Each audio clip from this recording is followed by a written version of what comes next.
Welcome back to The Road Show. This morning in The Buzz, it is a controversial proposal to increase Woonsocket's graduation rate. It is now becoming a step. Did I even graduate? Honestly. All right, a step closer to becoming a reality. Listen to this. Woonsocket school officials want to lower the passing mark from 70 to 60. They also want students to complete only 20 courses instead of 26. And according to officials, the proposal would put them more in line with what other schools apparently already do.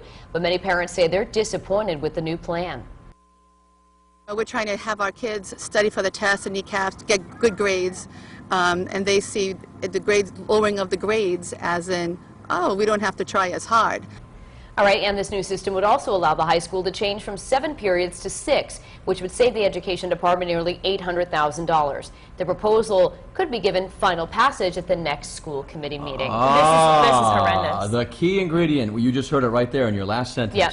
The proposal is designed to save the school, Of course whatever, it is. $800,000. And it is the most absurd thing I have ever heard of. Lowering standards at this time is insane. In my mind, this is a total cop-out for any kid. Yeah. You know, hey, we're slacking and we don't have the best graduation rates. So instead of you know, coming to our level, we're going to go down and just kind of dumb things down and say, no, you know what, 60 is fine. 60 as a passing grade, that is ridiculous, and that is so unfair to the students who bust their their bottoms, you know, day in and day out to get those grades, to make it there, you know, to excel. And now you're taking these, you know, maybe slackers or whatever you want to call them, you know, people who are struggling or maybe don't even care, and you're just like, okay, you know, basically ride. What we're saying that 40% of the time you can be wrong. That's what that's saying. 60 is passing, so 40% of the time you can get everything wrong. Room to slack. All right, all right. Yeah. Both of you breathe for a minute. You don't think it's a good idea? Both of you breathe for a minute. Speaking from someone who got a lot of 60s when he was in high school. You would have liked it. No, I'm saying that it made me work harder. Because I struggled. I've joked about this, and I joked about I got 880 on my SATs, and I went to college, and it was St. Anselm College. We called it St. C's because of all that stuff. I was not a great student. My mom and dad are cringing at home watching right now, but they know it. It was always Patrick. He's very smart, but he just doesn't apply himself. That was the key word. He doesn't apply himself. And of course I wish I did better in school, because I know I could have. But you're right. But you face the consequences. If you're not doing well, you either stay back or you have to repeat a course or something like that, and those are the consequences. I had to go to Spanish school, Spanish summer school, for every year of college. Every year I had to go back to college for the summer to take Spanish again. My father's can you speak Spanish? Like, we joke about it now. You took like 8 years of Spanish. I can't even say, hello, how are you? How about parents holding their kids accountable? I got a D, okay, one time in math in 6th grade. One time. And I never got one again. You know why? Because the whole summer, my father made me do math homework every night. It was fractions. I will never forget it.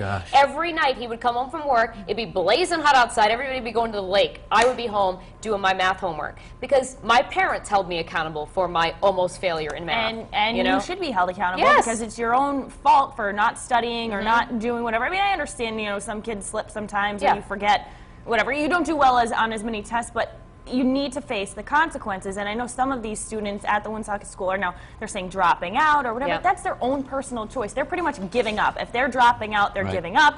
So that's their own choice. You know, we shouldn't be lowering our standards in order to just help these kids graduate. What's going to happen when they go to work? And what are their employers going to lower their standards? When they either go to work or when they go to college, down and down? I mean, it's a totally different ball game. I've said it before, and I'll say it again as we send it over to Courtney, that there's part of this generation now that's younger than us that has no fear of consequence. For some reason, they just don't worry about what might happen if they don't try, or they think that things will be given to them, or everything just comes so easily now in this day and age of technology and the high-speed internet, and having everything accessible on your phone. So, I mean, I am concerned. I mean, I've had interns roll in here when I was doing sports being like, are you kidding me right now with you? You think that it's this easy and you're going to get by, and, then they don't last. Even at an internship, never mind a school or a paid position, Courtney. So I'm wondering what our bloggers think about this topic this morning. Yeah, I haven't found anybody yet who thinks that this proposal should go through and that they should change the grade. So we'll hear from everyone starting on the live blog. Lots of comments on Facebook. I do want to get to that. So let's start on foxprovidence.com. Joe says, I think the passing grade should remain at 70, lower lowering the passing grade to 60 would send a very negative message to the students and would not help the education of a child. Smokey Wolf says, no, they shouldn't. She said, my son had to struggle in high school and almost didn't make it. It was a long, hard road, but he did it, and I think these kids can too. And Jean says, I'm not sure about this. Will lowering the standard produce the quality students who will be able to make the right decisions in the future? So let's head to our poll right underneath the live blog, and we're asking, do you think the passing grade should be lowered? A, yes, it'll help more students graduate. B, no, it sends students a bad message. And we also have that story behind today's buzz if you want to read it and catch up with us this morning. On Facebook, our first comment was from Kristen Raposa. She said, why would schools do that? Don't they want children to excel and get good grades, not just barely passing?